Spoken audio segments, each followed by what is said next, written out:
las 7 iglesias de Asia Menor. Y miramos muy repetitivamente la misma frase, ¿no?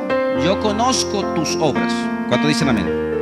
Y era necesario que todas las iglesias entendieran que Dios conoce todo. Pero aún nosotros, cabiéndolo en muchas oportunidades, aunque conocemos y sabemos que Dios conoce todo, muchas veces nos hacemos los desentendidos y fallamos, mentimos, desobedecemos los mandamientos de Dios. Pero el mensaje que Dios trae es un mensaje de esperanza, de oportunidad, porque no solamente Dios valoró las cosas y valora lo que tú haces y lo que tú eres en el Señor, sino que también está esperando que cambie las cosas que aún no son, pero que serán en el nombre de Jesús. ¿Cuántos dicen amén? ¿Cuántos le dan gloria a Dios? ¿Cuántos repiten esa gloria a Dios? Dios ha comenzado una obra en ti y en mí y la va perfeccionando. Entonces, en esta ocasión, en esta parte número 5 del estudio a la iglesia, a Apocalipsis, del estudio Apocalipsis, estamos estudiando la iglesia de Pérgamo. Y comienza diciendo en el verso 12: escribe el ángel de la iglesia en Pérgamo, el que tiene la espada aguda de 2 filos, dice esto. Esta es la forma del Señor presentarse. ¿Quién es el que está hablando? El que tiene la espada de 2 filos, dice esto. Ahora, la representación de la espada de 2 filos la estuvimos estudiando en el primer y segundo estudio del libro de Apocalipsis, que es la palabra de Dios. ¿Cuántos dicen amén? La espada de 2 filos es la palabra de Dios, es la Biblia, la palabra de Dios, porque esa espada de 2 filos es considerada.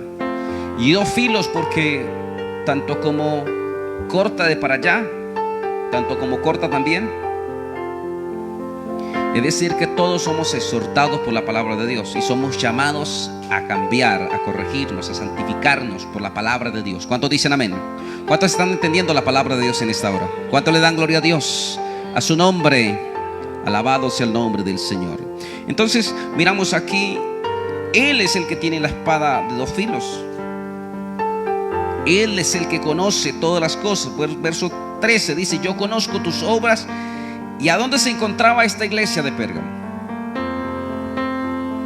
No era una iglesia que estaba asediada por el enemigo o tentada por el enemigo, sino que moraba donde estaba, ¿qué dice? El trono de Satanás. Entonces era una iglesia que tenía dificultades terribles, tremendas. Allí, según la historia, se ve que habían ídolos, dioses. Estaba Zeus, era uno de los principales allí en Pérgamo. Y el Señor está considerando allí a la iglesia que está donde está el trono de Satanás. O sea, donde operaba Satanás en el mundo. De allí dirigía todas sus operaciones al mundo entero. Donde está el trono. El trono se entiende donde está alguien sentado y posesionado allí. Satanás estaba posesionado en aquella ciudad, en aquel lugar llamado Pérgamo. Y la iglesia estaba teniendo bastantes persecuciones. Dice que yo conozco tus obras y que donde moras, donde está el trono de Satanás, pero retiene mi nombre. ¿Cuántos dicen amén? Todavía una particularidad de aquella iglesia, y era que aunque había tanto bombardeo del propio enemigo allí en aquel lugar, retenían el nombre de Dios. ¿Cuántos dicen amén? Retenían el nombre de Dios.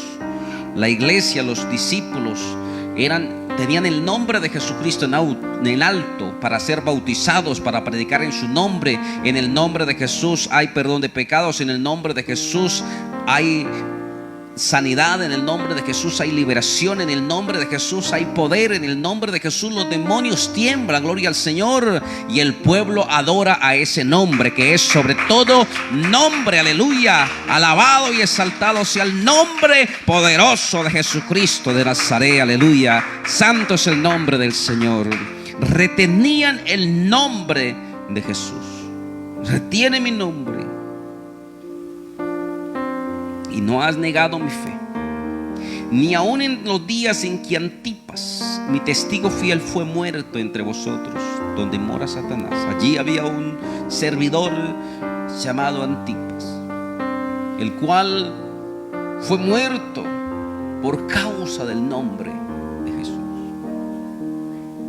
Pero ellos se mantenían firmes aún ante las persecuciones, aún ante cualquier ataque del enemigo. Ellos no negaban la fe. Ellos decían: está sucediendo esto fue ya profetizado por el Señor, que vendrían dificultades, que vendrían problemas, que vendrían pruebas, que vendrían, pero el Señor ha dicho que el que perseverare hasta el fin, este será salvo. Y voy a perseverar aún por encima de los conflictos, aún por encima de las circunstancias, aún por encima de dificultades, hasta la muerte. Seguiré a Dios en el nombre de Jesús. Ese era el deseo de aquella iglesia, y ese es el deseo tuyo y mío en el nombre de Jesús, que con la ayuda de Dios, aunque vengan los problemas, aunque vengan las circunstancias, con la ayuda del Señor seguiremos adelante en el nombre de Jesús.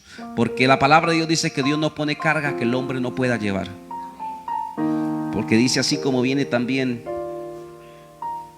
el problema, así como viene la prueba, también Dios da la salida para salir de ella. Y allí está el Señor, no los había abandonado. Aunque muchas circunstancias nosotros pensamos que Dios nos abandonó, que ya Dios no está con nosotros, pero Dios nunca nos ha dejado. Él está ahí. ¿Cuántos dicen amén? Él estaba con la iglesia. Allí habían sido muertos. Y alguno diría: pero Dios no está con nosotros porque ¿cómo permitió que? No, Dios tenía el propósito. Porque es que hay que entender algo, iglesia. La muerte es una desgracia para el mundo, pero para la iglesia del Señor el morir es ganancia. ¿Cuántos dicen amén? Para mí el vivir es Cristo y el morir es ganancia. Lo dijo el apóstol Pablo. El vivir de nosotros es Cristo, porque por Cristo estamos y por Cristo nos resucitó. Aun cuando estábamos muertos en delitos y pecados, Él nos dio vida por medio de Él. ¿Cuántos dicen amén? Por el sacrificio en la cruz del Calvario. Ahora ya no nos pertenecemos a nosotros, pertenecemos a Él, y estamos dispuestos a caminar de su mano aún hasta donde Él nos permita llegar. Y como Él nos permita llegar, así llegaremos en el nombre de Jesús. Entonces, esa era la mentalidad de la iglesia primitiva y la mentalidad que tú y yo debemos tener ante el mundo. La gente llora desesperada porque lo único que tiene es la vida. Y si pierden la vida, lo pierden todo. Tú y yo no solamente tenemos eso. La palabra de Dios dice que no lloremos como aquellos que lloran, que sufren porque no tienen esperanza. No, nosotros tenemos una esperanza bienaventurada, gloria a Dios. Y es que los que mueren en Cristo no mueren, sino duermen para un día ser despertados al cielo. Aleluya. Den un aplauso fuerte al Señor. No morimos, sino dormimos, porque hay una redención que espera para el pueblo de Jesucristo, para la iglesia del Señor. Aleluya. Alabado y exaltado sea el nombre del Señor. Es importante saber que lo que tenemos en este mundo es temporal.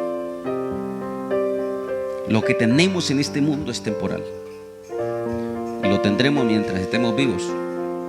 Porque tú puedes tener la riqueza que tengas, pero el día que te vaya de este mundo, toda esa riqueza no se la echarán en la caja. Y aunque se la echaran, de nada te servirá ya, porque también se la van a pudrir y se la van a comer los gusanos. Lo que tenemos es a Cristo y lo venidero.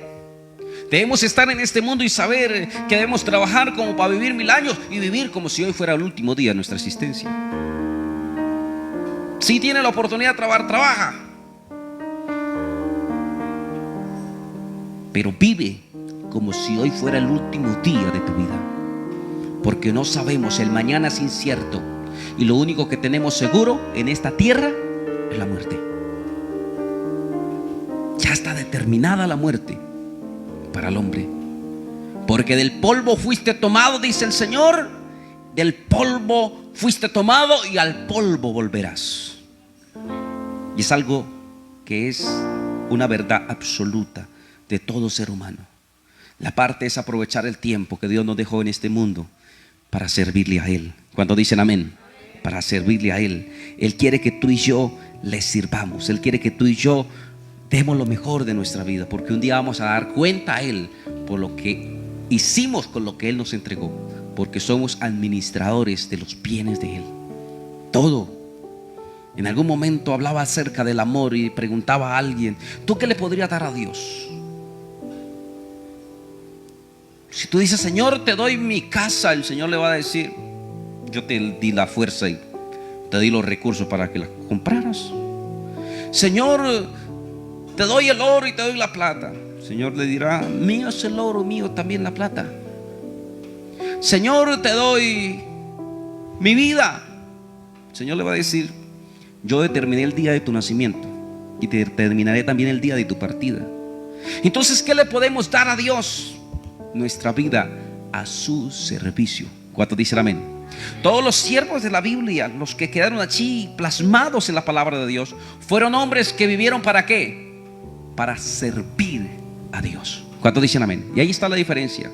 No nos acostumbremos que: ay, yo entregué mi vida a Dios y ya Dios tiene que conformarse solamente con que entregué mi vida. No, la vida tuya te pertenece a Él. Le correspondiste. ¿Cuántos dicen amén? Y entregaste tu vida al servicio de Dios. Ahora la parte es: ¿cómo estoy sirviendo a Dios?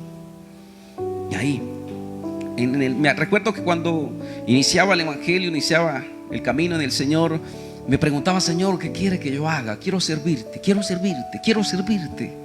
Y ahí le pedí a Dios que me llenara de su Santo Espíritu, pero miraba que cuál era la forma de servir, y Dios me mostraba tantas formas del servicio a Dios. Muchas veces el que barre es servicio a Dios, el que limpia las sillas es servicio a Dios. Aún las cosas más mínimas, si las hace para Dios, es un servicio que Dios valora. ¿Cuántos dicen amén? El servicio a Dios es importante. Tú fuiste llamado para que le sirvas a Él, gloria a Dios, para que le sirvas a Él. Él lo entregó todo por nosotros y espera que tú entregues todo por Él. ¿Cuántos dicen amén? Él no quiere un poquitico, Él quiere todo de ti. Por eso dice: amar a Dios con todo ¿qué? Tu corazón, con todo. No dice con una partecita de tu corazón. ¿Con toda qué? Tu fuerza, todas. No dice una parte de tu fuerza, no, con todas tus fuerzas, con toda tu mente, con todo tu corazón. ¿Cuántos dicen amén? ¿Cuántos le dan gloria a Dios? Entonces miramos aquí la palabra del Señor. Ella era una iglesia fiel, una iglesia que estaba mantenida allí, aunque había mucho ataque de Satanás, del enemigo. Porque en el verso 14 me dice: pero tengo unas pocas cosas contra ti, que tiene ahí a los que retienen la doctrina de Balaam, que enseña a Balac a poner tropiezo ante los hijos de Israel, y a comer las cosas sacrificadas a los ídolos, y a cometer fornicación. Entonces, había algo en aquella iglesia en la cual Dios viene a decirle: ojo, venga, hay algo que está sucediendo allí. Hay gente que retienen la doctrina de Balaam. ¿Qué era esta doctrina de Balaam? Hijo de Beor. Poner tropiezo. Y nosotros podemos mirar esta historia allí en el libro de Números. Vamos allí rápidamente en este estudio, gloria al Señor. Libro de Números, capítulo número 25.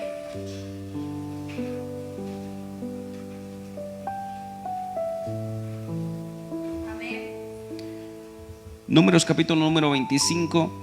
Ahí encontramos un relato. ¿Qué dice la palabra de Dios allí?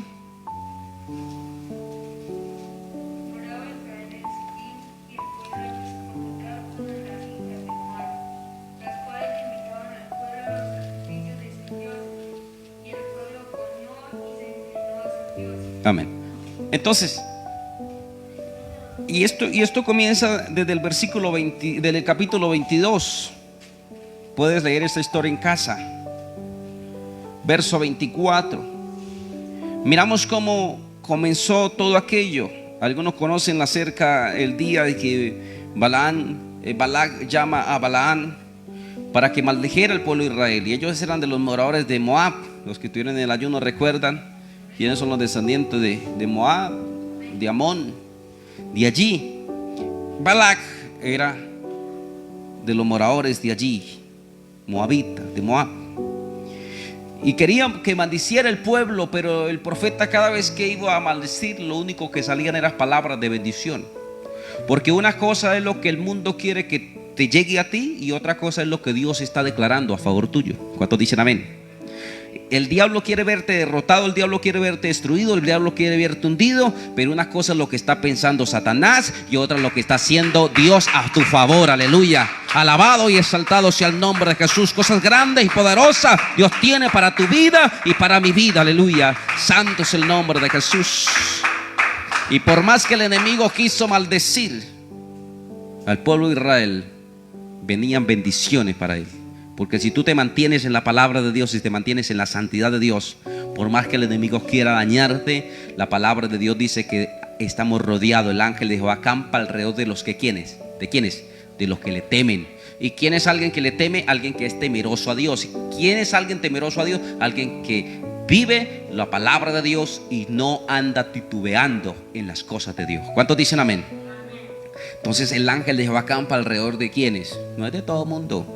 Es de los que le temen y Él los defiende. ¿Cuántos dicen amén? Qué bueno es entender la palabra dentro de todo el contexto que la palabra de Dios habla. Entonces en el verso capítulo 22 encontramos el ángel y la asna en el verso 21, ¿verdad? Y allá aparece Balaam. Y en el capítulo 25 Balaam, hijo de Beor, no solamente llevó la contraria a Dios, sino que sedujo, le enseñó tácticas para que el pueblo, como no lo podían vencer echando maldición, porque si el pueblo se mantenía en santidad, no hay arma forjada, no hay hechicería, no hay brujería, no hay cosa que el diablo pueda hacerte si tú te mantienes fiel a Dios. Pero Satanás sabía cuál era la forma, y este profeta se prestó para no ser instrumento de Dios, sino instrumento de Satanás, la cual Dios lo desechó, y encontramos la muerte también de este profeta, porque no se sujetó a la voz de Dios, sino se fue tras las riquezas, tras lo que le estaba ofreciendo. Usted puede leer esta historia en casa, es maravillosa. Todo lo que le ofrecía Balac, y los ofrecimientos del diablo muchas veces en el mundo.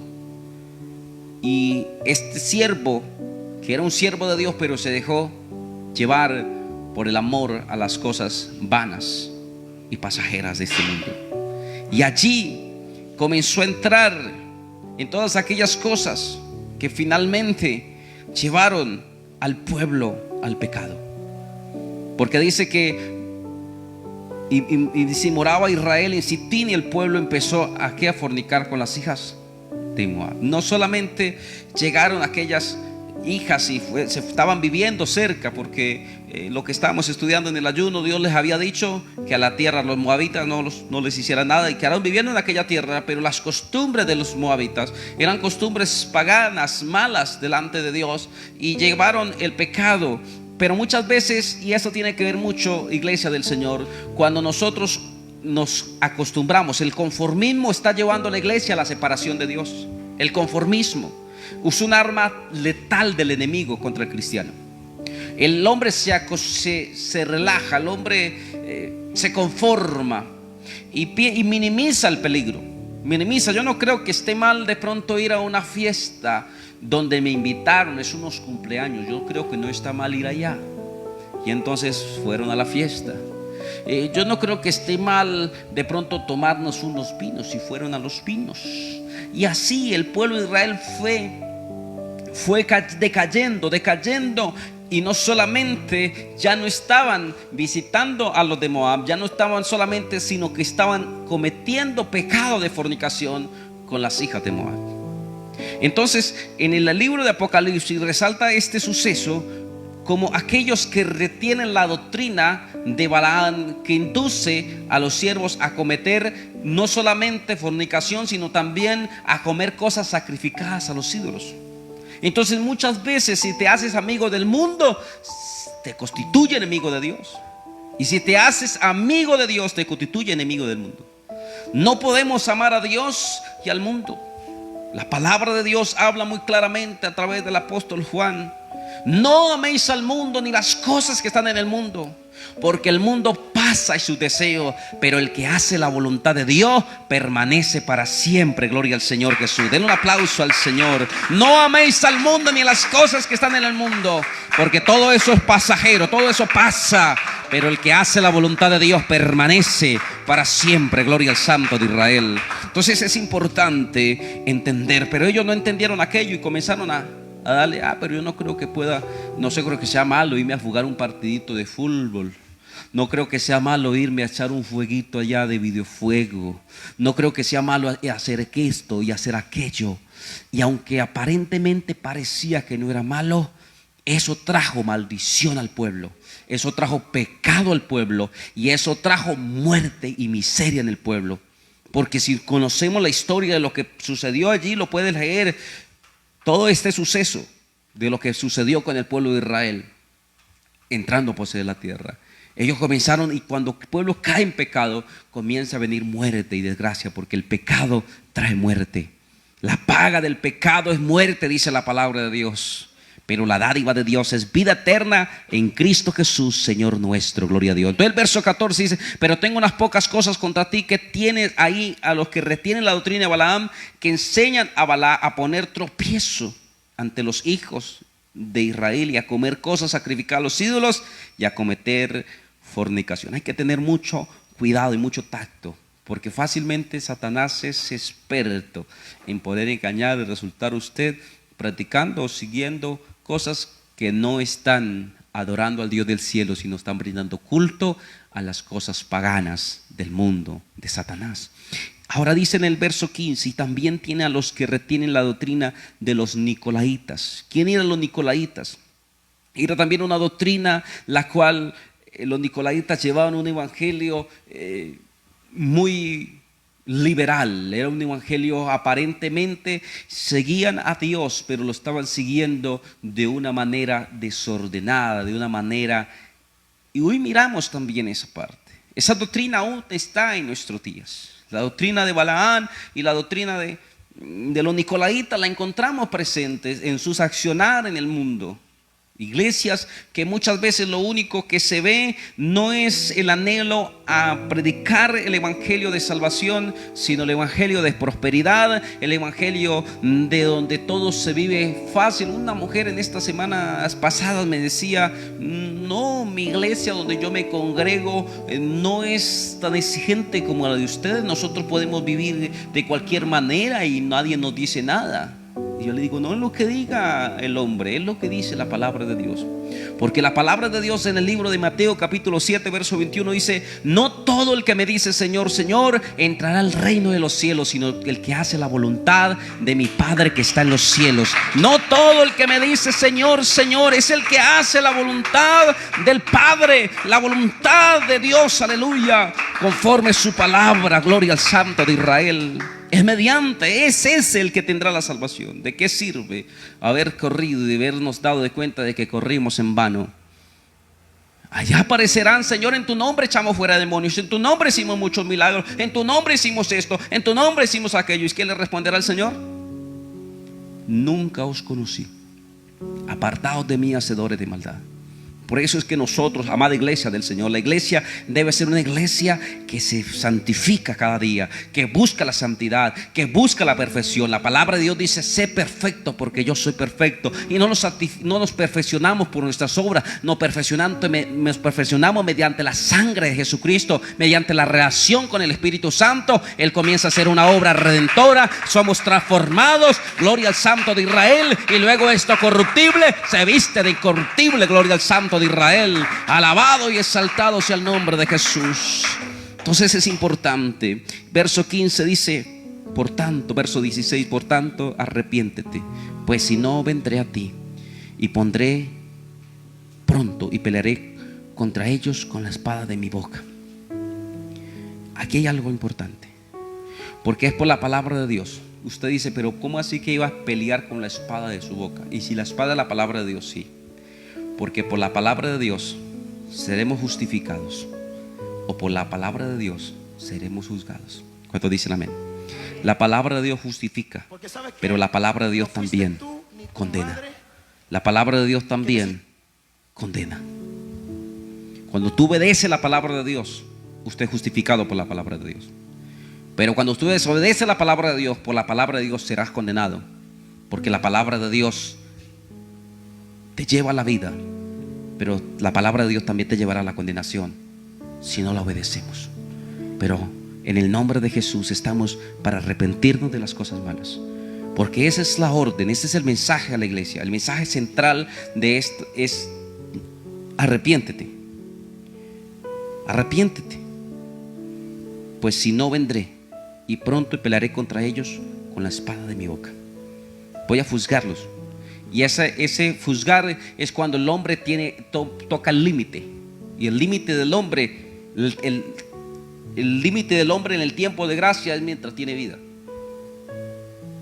Pero después de que el hombre parte de este mundo y no está arrepentido, ya no quedará más que ser juzgado por la palabra de Dios. Entonces el Señor le está diciendo: oiga, venga, voy a venir pronto. Arrepiéntese, y si no, entonces los voy a juzgar. Porque les di tiempo, pero ese tiempo está pronto de acabar. Y es oportunidad para el arrepentimiento. ¿Cuántos dicen amén? Estamos en el tiempo de gracia. El tiempo de gracia es que mientras el hombre tiene vida, tiene esperanza. Gloria al Santo de Israel. Mientras hay vida, hay esperanza para arreglar nuestra situación con Dios y ponernos a cuentas con el Señor. Aleluya. Alabado sea el nombre del Señor Jesús. Vamos a orar en el nombre de Jesús. Porque mire cómo termina diciendo. Y vamos a hacer una oración para que Dios nos perdone, para que Dios nos ayude a ser mejores para su honra y para su gloria, y no seguirnos contaminando con el mundo, no seguirnos contaminando contra las cosas. Hay tantas contaminaciones que Satanás está usando. El internet, por medio del internet Satanás está contaminando, por medio de la televisión Satanás está contaminando. En el mundo hay tantos aparentemente pasatiempos, tantas cosas en el mundo que están contaminando la iglesia. Pero Dios viene a que nosotros nos alejemos de la doctrina de Balaam, nos alejemos de los nicolaitas y busquemos al Dios vivo. ¿Cuántos dicen amén? Y dice: y el que tiene oído, oiga lo que el Espíritu dice a las iglesias. El que venciere, le daré a comer del maná escondido, y le daré una piedrecita blanca, una piedrecita y un nombre escrito, un nombre nuevo, el cual ninguno conoce sino aquel que lo recibe. Y esa piedrecita era entregada en aquellos tiempos, en estos ejemplos que el Señor pone. Se usaba muchas veces como una insignia o alguna representación que entregaban como un premio, como una medalla que se ganaba esa persona. En ese tiempo el Señor habla que entregará una piedrecita.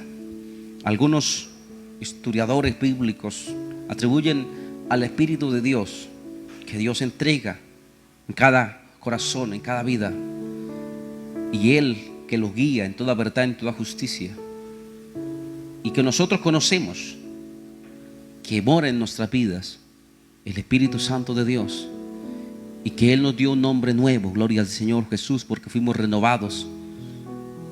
Y ya el viejo hombre murió y somos una nueva criatura en el Señor. ¿Cuántos dicen amén? Entonces es importante cada día seguir hacia adelante en el nombre de Jesús y desprendernos de la doctrina de Balaam, desprendernos de la doctrina de los nicolaitas. Ella está aquí en la tierra y nos rodeamos y miramos. ¿Y por qué allá sí? ¿Y por qué acá no? Mire que allá sí pueden hacer esto y nosotros aquí no. Tenga cuidado. Esa es la doctrina de Balaam. Esa es la doctrina de los nicolaitas. Un evangelio acomodado, un evangelio light. Pero tú no estás para vivir un evangelio acomodado. Tú estás para vivir un evangelio santo y puro, porque es el único que nos llevará a la vida eterna. ¿Cuántos dicen amén? Den un aplauso al Señor, aleluya. Alabado y exaltado sea el nombre de Jesús. Él es grande, Él es poderoso, Él es hacedor de maravillas. Gloria a Dios. Damos gracias a Dios por esta palabra que Él nos ha regalado. Gloria al Señor Jesús. Aleluya, gloria a Dios.